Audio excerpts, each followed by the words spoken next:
नमस्कार साथियों, स्वागत है आप सभी का अर्जुन इस्फार इंडिया इंडिया में। मैं हूं अर्जुन राजपूत। आप हैं मेरे साथ आज के सेशन में। देखिए साथियों, अगर आप चैनल पर नए होंगे तो सबसे पहले चैनल को लाइक करेंगे और चैनल को सब्सक्राइब जरूर कर लेंगे और कमेंट बॉक्स में अपनी राय जरूर देंगे।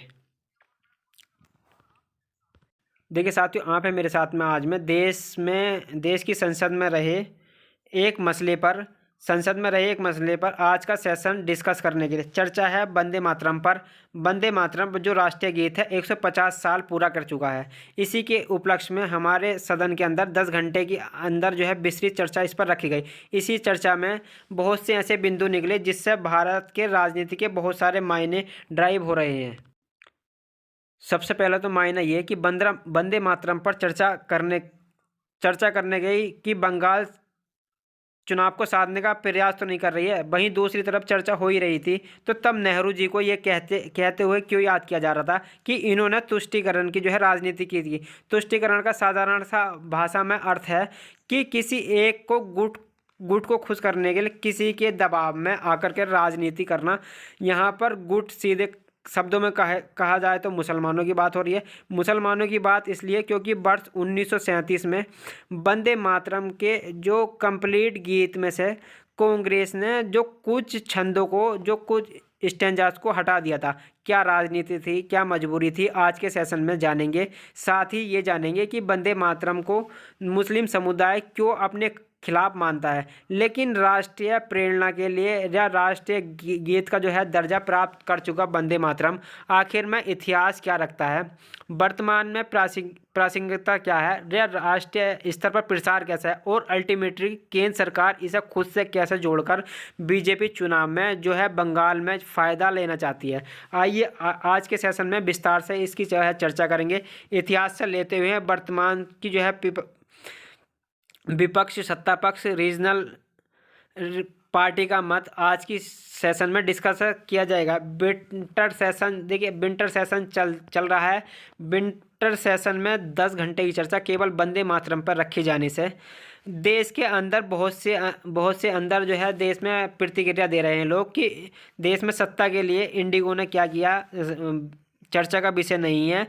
महंगाई कैसे बढ़ रही है, अनएम्प्लॉय किस स्तर पर है, ये जो है चर्चा का विषय नहीं है, लेकिन वंदे मातरम चर्चा का विषय है। हर पहलू के आज के सेशन में डिस्कस किया जाएगा। विपक्ष के तरफ से प्रियंका गांधी का ये बयान कि आप नेहरू जी पर चर्चा करना ही चाहते हैं, उनकी सारी ही कमियां निकालना ही चाहते हैं तो एक बार में ढूंढ लाइए। 20 घंटे, 40 घंटे या पूरा एक महीना, जितने घंटे चर्चा करनी है कर लीजिए। फाइनली मुद्दे पर तो आइए ताकि हम आपकी भी जो है बात कर सके, क्योंकि आपने भी सरकार जो है आपने नेहरू जी के बराबर चला ही लिया है। कौन से हैं वो सांसद जिन्होंने साफ इनकार कर दिया कि हम नहीं गाएंगे वंदे मातरम। तो इन सभी बिंदुओं के तहत आज के सेशन में चर्चा करेंगे। सबसे पहले चर्चा करेंगे बंगाल की। देखिए यहाँ पर कि बंगाल के इलेक्शन की 2026 में इलेक्शन है कि मई 2026 में संभव है कि बंगाल का विधानसभा जो है चुनाव यहाँ पर हो सके, जहाँ पर इस बार बीजेपी प्रमुख दावेदार जो है बनकर सत्ता के लिए उतरने वाली है, क्योंकि तृणमूल कांग्रेस बहुत लंबे समय से सत्ता में है। लोकसभा और राज्यसभा के अंदर जिस तरीके से अंदर वंदे मातरम की चर्चा शुरू हुई, उससे सबसे ज़्यादा यहाँ पर चिंता जिसे सताई वो तृणमूल कांग्रेस या टीएमसी है। सबसे पहला ही वंदे मातरम की 150 साल के उपलक्ष्य में जो स्पेशल डिस्कशन लोकसभा के अंदर रखा गया, वहाँ प्रधानमंत्री जी ने, अमित शाह जी ने, जेपी नड्डा साहब ने, सबने अपने अपने बयान दिए। थोड़ा सा वंदे मातरम गीत को एक भी थोड़ा सा गुनगुनाइए। वंदे मातरम सुजलाम सुफलाम मजलिया शीतलाम सस्यलाम श्यामलाम मातरम वंदे मातरम। ये जो दो पंक्तियाँ आपने शुरुआत में सुनी है, फिलहाल के लिए ये जो है सर्वमान्य पंक्तियाँ हैं, पूरे देश में इन्हें गाया जा सकता है। लेकिन इसके बाद की जो बात की पंक्तियां हैं, उन पंक्तियों में आपत्ति क्या है कि सबसे पहला आपत्ति क्या है कि आज़ादी के पहला कांग्रेस को और वर्तमान में मुस्लिम समुदाय के बहुत से लोगों को कि वो इसे नहीं या देवी उपासना मानते हैं। साथ ही साथ इसके अर्थ का इतिहास, इसका ओरिजिन है कि इसे अल्टीमेटली इसे लिखा ही मुसलमानों के खिलाफ गाया गया था। इस तरीके से अभिव्यक्ति इन शब्दों से है, ऐसा जो है समाज विशेष के लोगों का मानना है। सबसे पहले शुरुआत जो है वंदे मातरम की गीत के इतिहास से करें तो वंदे मातरम की रचना यहाँ पर देखिए 1870 के दशक में जो है 1870 में जो है यहाँ पर वो किया था। 150वां साल मना रहे हैं 2025 में जाकर। ब्रिटिश इंडिया में जाकर डिप्टी मजिस्ट्रेट रहे बंकिम चंद्र चटर्जी द्वारा किया गया था, जो कि ब्रिटिश शासन के दमनकारी नीतियों से आहत थे और उस समय पर अंग्रेजों द्वारा ब्रिटिश रानी के लिए ये जो है गीत गवाया जाता था, तो उसके विरोध में इन्होंने इस गीत की रचना की थी। बंकिम चंद्र चटर्जी चट्टोपाध्याय तो बहुत ही प्रतिष्ठित एक साहित्यकार के रूप में एक बंगाल की प्रतिष्ठा मान संभाल एक रहिंसा के जनक के रूप में देखे जाते हैं। आज जब संसद के डिबेट के बाद चर्चा निकल आई तब पता चला कि प्रधानमंत्री मोदी जी ने बंकिम चंद्र चट्टोपाध्याय को बंकिम दा बोल दिया, यानी बंकिम दा यानी कि भाई। तो तृणमूल कांग्रेस इस बात पर विरोध कर रही है कि आप इन्हें दा किस आधार पर कह सकते हैं, आप उनसे कैसे रिलेट कर सकते हैं कि कहाँ बंकिम दा और कहाँ आप। तो ये भी चर्चा फिलहाल के लिए टीएमसी की तरफ से है। आइए आगे बढ़ते हैं। फिलहाल के लिए 1875 में उन्होंने अपनी पहली बार अपनी बंगाल पत्रिका बंग दर्शन में इसको प्रकाशित किया। उसके बाद 1882 में उनको एक उपन्यास आया जिसका जो है नाम आनंद मठ था। उन्होंने पूरी तरह से इन्होंने स्थान दिया। बंकिम चंद्र चटर्जी जो लेखक कवि उपन्यासकार पत्रकार लेखक के रूप में रहे। आप कोलकाता के अंदर काफ़ी ज़्यादा अंदर प्रतिष्ठित हैं। बंगाल में इन्हें जो है काफ़ी ज़्यादा मान्यता प्राप्त है। इनके द्वारा वंदे मातरम सन्यासी भगवानंद द्वारा इनका जो उपन्यास है आनंदवत, वो असल मायने में कहा जाता है कि सन्यासियों द्वारा यहाँ पर अंग्रेजों और उस समय पर बंगाल के नवाब के खिलाफ जो, क्योंकि जिस तरह के उस समय पर जिस तरह की वो दमनकारी नीति अपना रहे थे, तो उसके चलते बंगाल के अंदर भुखमरी के माहौल थे। तो उससे लड़ने के लिए सन्यासियों द्वारा जो बीड़ा उठाया गया था, तो वो अंग्रेजों के द्वारा खिलाफ उठाया गया बीड़ा था, जो कि बंगाल का नवाब अंग्रेजों का गुलाम हो रखा था, तो उसके खिलाफ भी था। तो कुल मिलाकर उस खिलाफत की भावना ने लोगों को एकजुट करने का प्रयास किया था। इस पूरे गीत में जो शब्द यूज किए गए हैं जैसा वंदे मातरम, मैं आपको यहाँ पर दिखा देता हूँ। जैसे यहाँ पर वंदे मातरम, सुजलाम हाथ जोड़ करके निवेदन करना, जयगान करना, मातरम माँ का, सुजलाम सुजलाम सुजलाम के रूप में एक देवी, सुफलाम के रूप में देवलीम,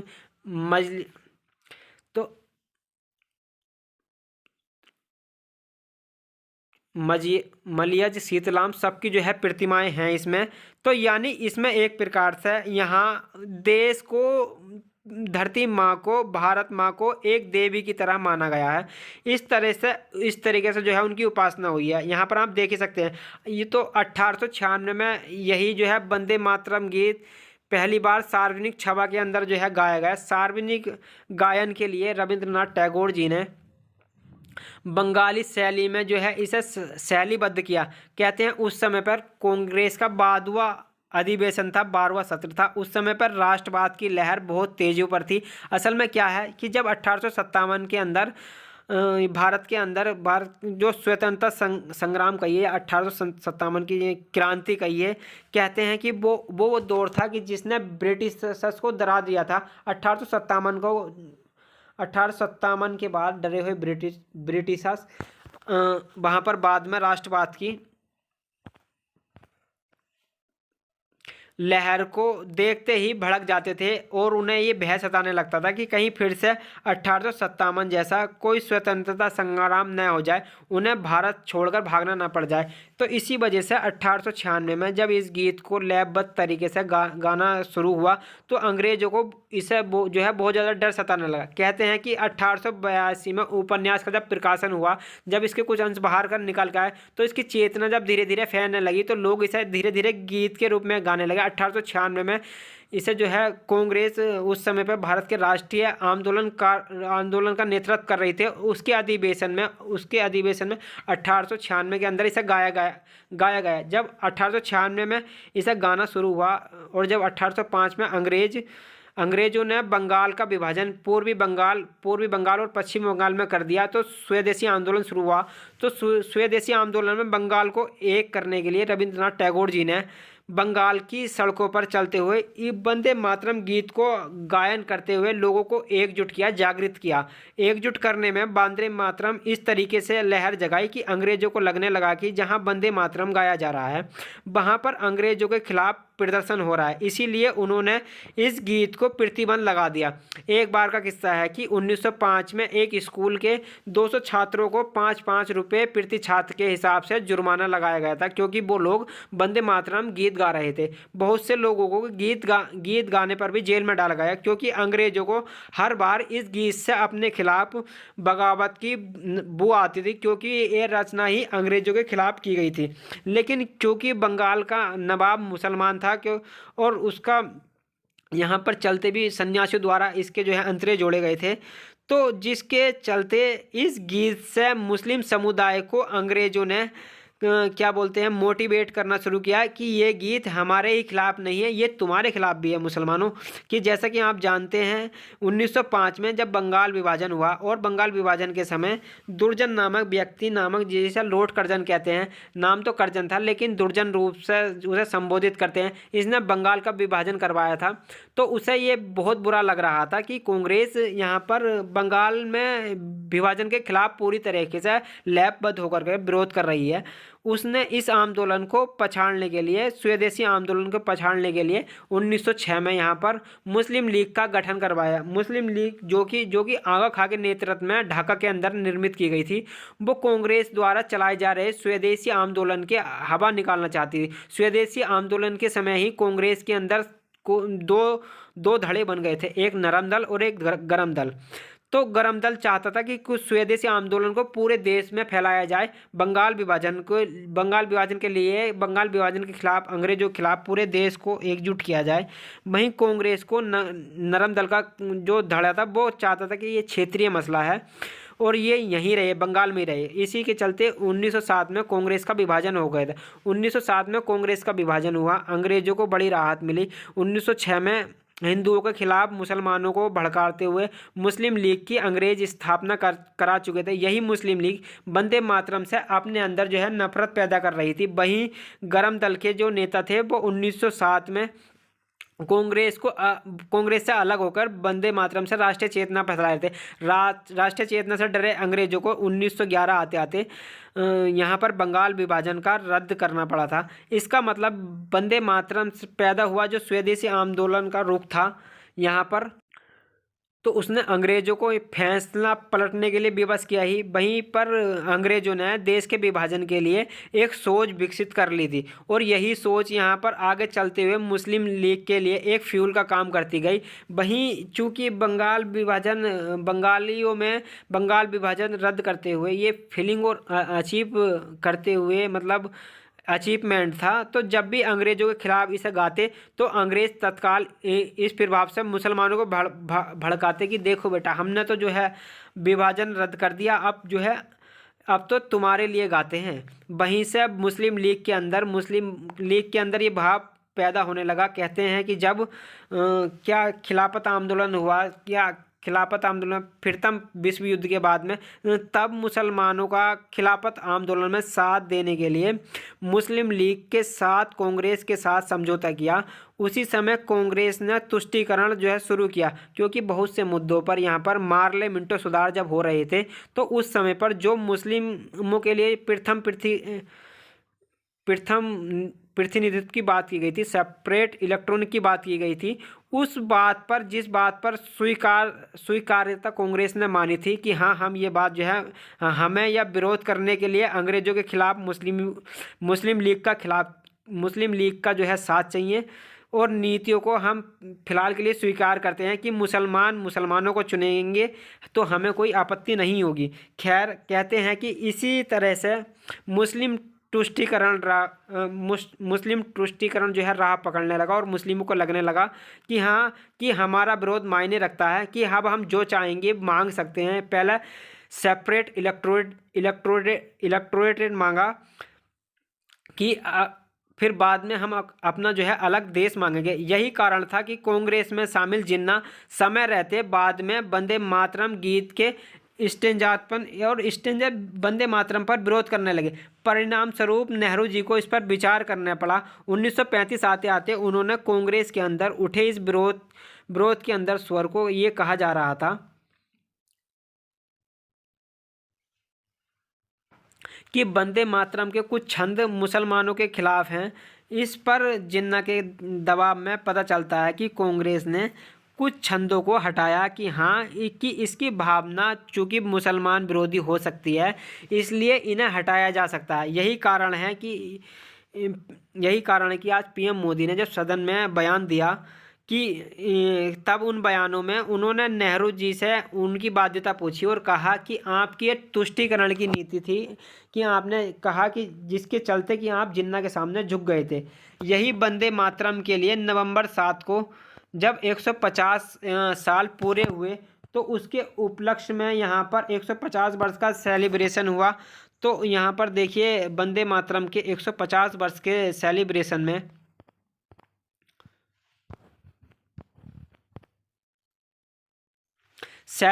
संस्कृति मंत्रालय की जो है यहाँ पर विशेष डाक टिकट और विशेष कोइन यहाँ पर सब जारी किया गया और इसी के लिए पूरे साल भर के लिए अब पूरे साल के कार्यक्रम आयोजित किए जाएंगे। अब इसी विषय पर प्रधानमंत्री के द्वारा बयान दिए गए पार्लियामेंट में, जो कि यहाँ पर देखिए आप विंटर सेशन चल रहा है। जैसा कि आप सभी जानते हैं कि हमारे सदन में 3 सेशन चलते हैं, जिन्हें BMW के नाम से जानते हैं, बजट, मानसून और विंटर सेशन। तो उस विंटर सेशन की शुरुआत 1 से लेकर 19 दिसंबर के बीच में हुई। तो उनमें से एक दिन यहाँ पर वंदे मातरम के 150 वर्ष के डिस्कशन के लिए रखा गया और उसी डिस्कशन में प्रधानमंत्री मोदी जी का बयान आज के दिन वायरल रहा। जब कारण तराशे गए कि क्या कारण था कि सदन में वंदे मातरम की जो है चर्चा करना तय किया गया, तो 5 बड़े बिंदु यहाँ पर बाहर निकल कर आया कि इसे जो है राष्ट्रीय भावना और एकता का राष्ट्रीय जो है यहाँ पर निश्चित ही बंगाल चुनाव से राष्ट्रीय संकेत भी साथ जाएगा। साथ ही साथ यहाँ पर 1937 में वंदे मातरम के हिस्से को हटाने के जो बहस है उसे वापस याद दिलाकर कांग्रेस को पहले ही बंगाल में जाने से पहले ही डरा दिया जाएगा। फिर बंगाल विभाजन और स्वतंत्रता आंदोलन की याद दिलाकर वंदे मातरम एक राष्ट्र दिलाकर राष्ट्र भावना की जो है भावना को फिर से जगाया जा सकता है। और फिर से देखिए विपक्ष के साथ यहाँ पर आप टकराव को, चूँकि वर्तमान में विपक्ष SIR के मुद्दे पर, इंडिगा के मुद्दे पर जो हालत पैदा किए गए, उन हालात पर सरकार पर जो है सवाल पूछ सकती है, चुनाव में हुई जो है धांधलियों को लेकर सवाल पूछ सकती है। तो जो लोकसभा के अंदर जो चर्चा के बड़े मुद्दे हो सकते थे उनसे ध्यान हटाना भी मेजर मकसद हो सकता है। पर हमारे देश में चुनाव एनी टाइम चलते रहते हैं, तो मुद्दों के साथ में ही चर्चा तो रहेंगी।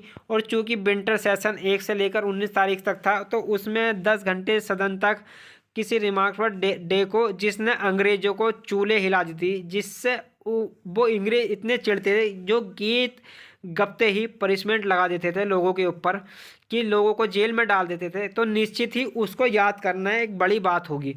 तो 1975 में शुरू हुआ गीत, जिसकी रचना 50 साल जब भारत गुलाम था, तो 100 साल जब थे तो भारत इमरजेंसी में था, और जब 150 हुए तो देश 5वीं बड़ी अर्थव्यवस्था था। ये मैं नहीं, प्रधानमंत्री बोलते हैं। उनका कहना है कि उस पूरे 150 साल के इतिहास में वंदे मातरम ने बहुत से देश के जो है बहुत से रूप देखे। आने वाले जब ये 200 साल पूरे करेगा, तब भारत एक विकसित राष्ट्र के रूप में होगा। तो कुल मिलाकर जब आप हिस्टोरिक सिग्निफिकेशन में होते हैं तो चीज़ों को इतिहास की दृष्टि से दोहरा रहे होते हैं। जब इतिहास आपकी आंखों से गुजर रहा होता है तो आपके अंदर एक प्रेरणा का कारण बनता है। तो किसी बहुत बड़े बुद्धिजीवी ने कहा है कि इतिहास हमारे लिए ये दर्शाता है कि हम आ कहाँ से रहे हैं, हमें ये प्रेरणा देता है कि हमारी दिशा और हमारी दशा क्या होगी, क्या हो सकती है। वो इतिहास ही है जो हमें गलत करने से रोकता है। फिलहाल के लिए विंटर सेशन के अंदर वंदे मातरम पर 8 दिसंबर के दिन बहस होती है।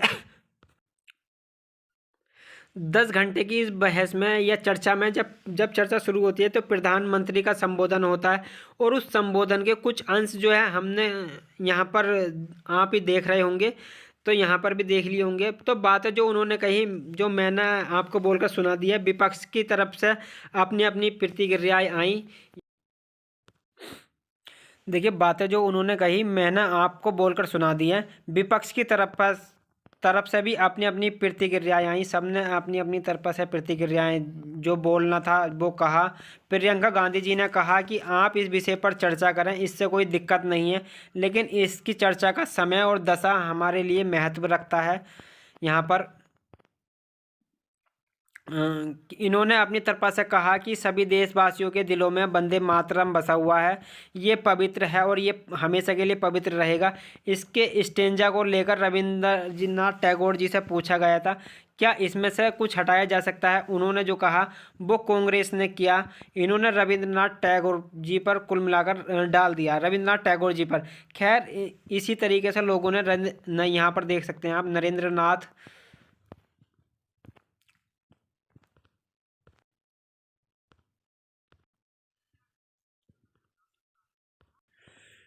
इसी तरीके से लोगों ने नरेंद्र नाथ दामोदर जी से भी ये सवाल पूछ लिया कि आपने बंकिम दा किस आधार पर कहा। टीएमसी ने इसी को मुद्दा बना लिया कि हम बंकिम दा कहते हैं। इसको कांग्रेस मतलब टीएमसी के द्वारा उठाकर पूछा गया किस हैसियत से आप उन्हें अपने बराबर मानते हैं। वो इस बात पर विरोध करने उतर रहा है कि इस सोशल मीडिया पर पूरा पूरा प्रोटेस्ट उतार दिया कि आप बताइए कि आप जो है उन्हें अपने बराबर मानते कैसे हैं। क्या तो इन्होंने कहा कि साहब ऐसे कैसे कह सकते हैं, कैसे कह सकते हो। दा का मतलब जो बराबर की तरफा होता है। तो एक सांसद काफ़ी ज़्यादा चर्चा में रहे जिन्होंने अपनी तरफा से बयान में कहा कि मुसलमान उसके सम्मान में खड़ा हो सकता है लेकिन गा नहीं सकता, क्योंकि वो हमें बुद्ध बृहस्पति की, हमें ईश्वर की बंधन की तरफ प्रेषित करता है। हम जो है वैसा नहीं कर सकते। अपनी अपनी तरफा से दिए गए बयानों में लोगों की अपनी अपनी प्रतिक्रियाएं असल मानने में जानना भी जताना भी यही चाहती है कि वंदे मातरम से किसको क्या एतराज़ है। इसकी ऐतिहासिक प्रासंगिकता में यहाँ पर भारत का विभाजन अल्टीमेटली इस गीत से कैसे प्रेषित हुआ, ये आज के यूथ को पता तो चले। खैर, फिलहाल के लिए यहाँ पर कुछ लोगों की प्रतिक्रिया इस पर भी हैं कि खुली सांस तो ले लो कि गा लेंगे वंदे मातरम। कुछ का कहना है कि टैक्स पर बात तो कर लो, गा लेंगे वंदे मातरम भी। इंडिगो को सही से चला दो, गा लेंगे वंदे मातरम। खैर, अब सबके अपनी अपनी प्रतिक्रियाएं हैं। मैंने आपके सामने ये सब जो है आज के सेशन में सब रखा। अमित शाह जी ने भी इस पर जो है लंबा चौड़ा बयान दिया। सबने लंबी लंबी अपनी बातें रखी। कुल मिलाकर सबका यही कहना है कि साहब वंदे मातरम, यहाँ पर देखिए कि वंदे मातरम में बहुत सी बातें हैं जो आपको पता हो। कि पहली बात तो ये है कि अंग्रेज और यहाँ पर नोबल नवाब जब कि साहब बहुत सी बातें हैं जो आपको पता हो। पहली बात ये है कि अंग्रेज और मुगल नवाब आम प्रजा का जब शोषण कर रहे थे तो उस समय पर आनंद मंठ में बंकिम चंद्र चट्टोपाध्याय के द्वारा इसे लाया गया था, जिसमें सन्यासियों का नारा था माँ को नमन वंदे मातरम। 1896 के अंदर कांग्रेस पार्टी कलकत्ता अधिवेशन में इसे गाया गया। गुरु रविंद्रनाथ टैगोर जी द्वारा इसे सबसे पहले गाया गया था। उस समय पर कांग्रेस पार्टी के अध्यक्ष रहमतुल्लाह सयानी थे और यहाँ पर अंग्रेज़ों ने इसके ऊपर जो है बैन लगाया। बाकी जो उसके बातें यहाँ पर लिखी पड़ी गई हैं वो मैंने आपको बोलकर जो है सुना दी है। कुल मिलाकर के वंदे मातरम की प्रासंगिकता आपको यहाँ पर जो है पता चली कि इस बहस के चलते ही ये भी वंदे मातरम पर हुई चर्चा का पूरे देश का महत्व समझाती हैं। बाकी आप लोग इस विषय पर क्या सोचते हैं, अपनी राय ज़रूर बताइएगा। चैनल पर नए हैं तो चैनल को सब्सक्राइब और लाइक ज़रूर करिएगा। वंदे मातरम अगर आप पूरा जानते हैं तो बिना नकल किए कमेंट बॉक्स में जो है टाइप करके बताइएगा। लिख सकते हैं तो ज़रूर लिखिएगा। एवं 2 ही स्टेंजर भी अगर आप लिख पाते हैं तो लिखिएगा। बाकी आप सभी साथियों को बहुत बहुत धन्यवाद जो हमारे यूट्यूब चैनल पर जुड़ रहे हैं। और आपकी जो भी राय हो इस सेशन पे अपनी राय कमेंट बॉक्स में ज़रूर दीजिएगा। और जानकारी पसंद आई हो तो अपने साथियों से इसे जानकारी को अवश्य साझा करिएगा।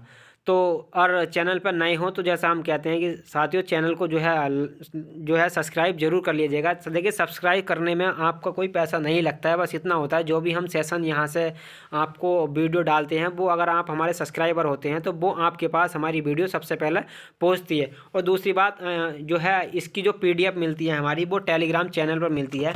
इसके डिस्क्रिप्शन में ही हमारा टेलीग्राम चैनल का लिंक है, वो आप टेलीग्राम चैनल ज़रूर जो है ज्वाइन कर लीजिएगा, क्योंकि वहाँ पर इसी की नहीं अन्य सब्जेक्ट की भी जो है आपको नोट्स वगैरह PDF वगैरह जो है मिलती रहती है। और देखिए साथियों जैसे हम लास्ट में अंतिम में कहते हैं कि अपना ख्याल रखें, बड़ों का सम्मान करें और छोटों को प्यार दें और अपना व्यक्तित्व इस प्रकार से विकसित करें कि महिलाएँ आपके साथ सुरक्षित और सम्मानित महसूस करें। धन्यवाद साथियों।